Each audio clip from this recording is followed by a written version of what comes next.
डर। असली डर किसी अजीब शक्ल को देखने में नहीं होता।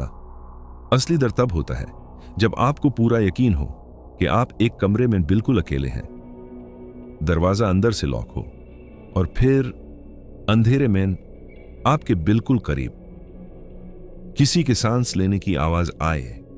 आज की सच्ची कहानी DHA के एक अंडर कंस्ट्रक्शन घर की है। यह वाकया अरसलान के साथ पेश आया, जो एक कंस्ट्रक्शन कंपनी में साइट सुपरवाइजर था। दिसंबर की सख्त सर्दी थी और DHA के एक नए फेज में एक अधूरा घर बन रहा था। घर के अंदर महंगा सामान रखा हुआ था, इसलिए ठेकेदार ने अरसलान को ड्यूटी दी कि वो रात को वहां रुककर निगरानी करे। उस रात अरसलान ने ग्राउंड फ्लोर के एक कमरे में अपनी चारपाई बिछाई।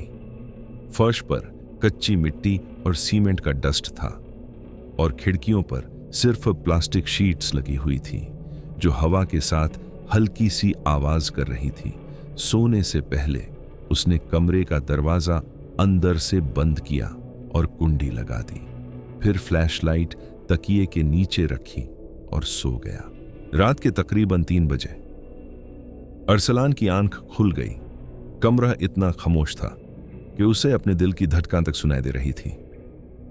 फिर अचानक उस खामोशी में एक आवाज पैदा हुई, चप चप चप।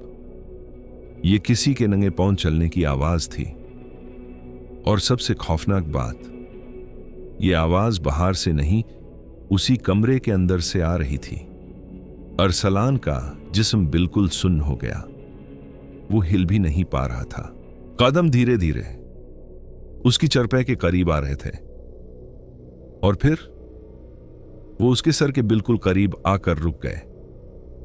अब अरसलान को महसूस हो रहा था कि उसके चेहरे के बिल्कुल ऊपर कोई सांस ले रहा है, ठंडी भारी सांस।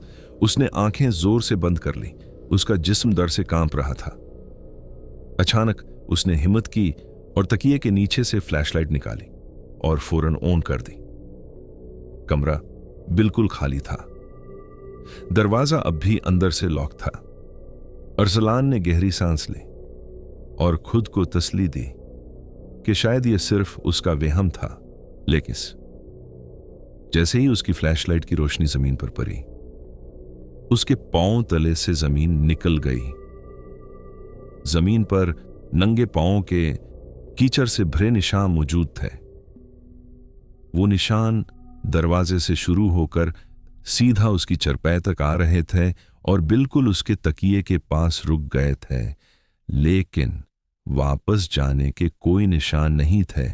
मतलब जो भी था वो अभी भी उसी कमरे में, उसी के पास खड़ा था। अरसलान उस रात वहां से भाग गया और दोबारा कभी वहां नहीं गया। लेकिन सवाल आज भी वही है, अगर कमरा बंद था तो वो अंदर आया कैसे और गया क्यों नहीं? इसलिए अगर कभी आप किसी सुनसान जगह पर अकेले हो तो कभी भी ये मत समझना कि आप वाकई अकेले हो।